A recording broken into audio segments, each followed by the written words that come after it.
Good evening, America. Welcome to Cross Country. Tonight, we've reached a breaking point. Democratic leaders may finally be seeing the light on the crime crisis that's destroyed families in our communities. The plea for law and order might be finally getting through in the face of rampant chaos. In Washington, the city is headed toward its deadliest year in decades. And one Democratic councilman is going as far as imploring his colleagues to bring in the National Guard to the nation's capital. I have spoken with the D.C. National Guard.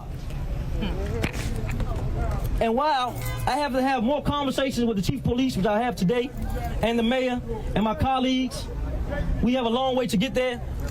We just know that police alone is not getting it done. We're tired of this, and enough is enough.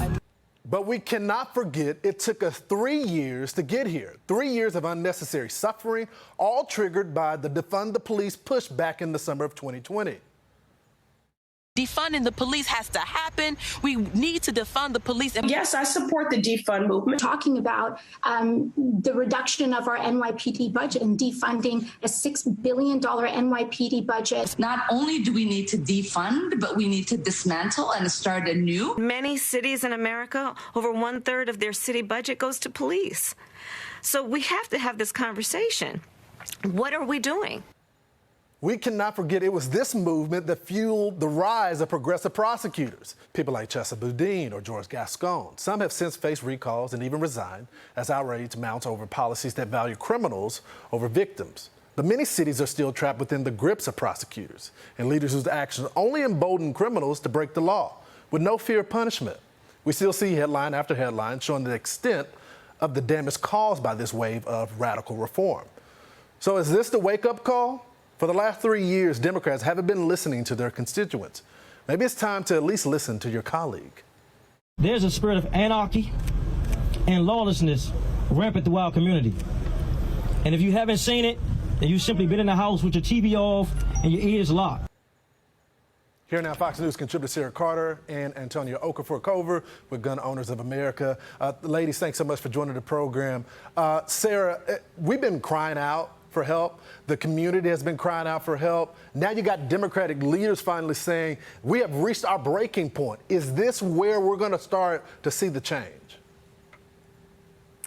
Oh, yes. And I think it's not just Democratic leadership. They're doing this because it's their constituents. It's the people from communities like Oakland, where you have District Attorney, Pamela Price, who's facing now a recall. It's residents in Washington, D.C., who watched an Afghan interpreter survive Afghanistan, end up in Philadelphia with his family and 4 children, decided Philly was too violent, moved to Virginia, was driving a Lyft in Washington, D.C., and was gunned down and killed. And the children in the community are the ones that are suffering the most, Lawrence. Think about all the kids, the parents, the fathers that have to walk their children to school in the morning, have to step over the people with needles in their arms. The homelessness is rampant, and nobody is paying the price. The worst part of all of this, and I think this is so important, that they are not holding anyone accountable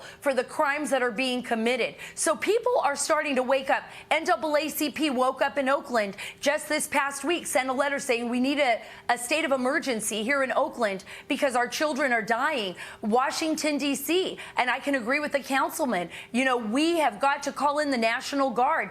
We have to feel safe in our communities, and we don't. And it starts with the parents, and it starts on the grassroots level, Lawrence. Just like you said, the parents have to speak out. They have to hold the lawmakers accountable. Once that happens, the dominoes will start to fall into place. Antonia, are we going to see some conservative leadership, maybe some independent-minded leaders come in and get the vote?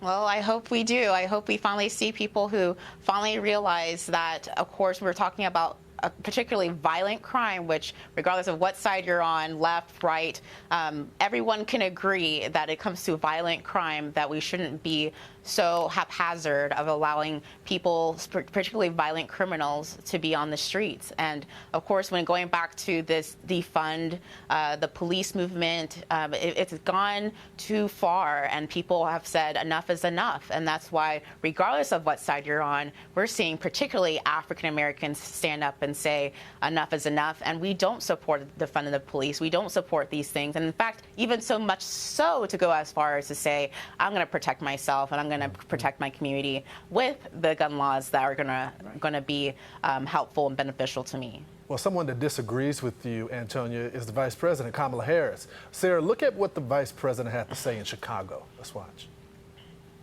When we think about it, we know that it is so much bigger than the tragedy of that one incident.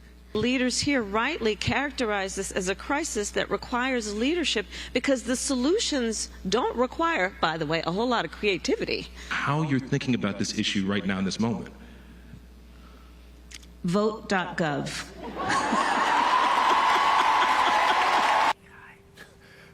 I mean, the people of Chicago have been voting for them, and still they continue to die, Sarah.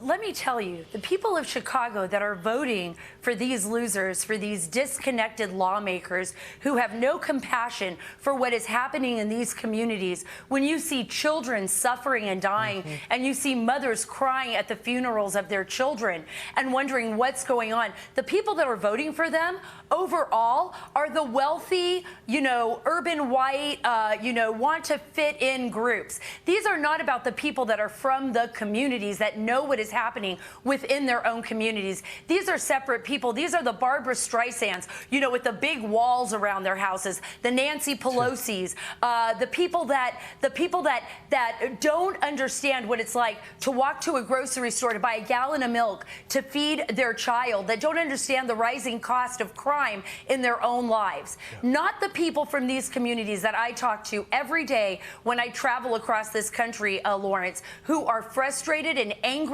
and who say that Vice President Kamala Harris is completely disconnected from them and their communities, and that is going to show up at the ballot box come 2024. Thank you so much for joining the program.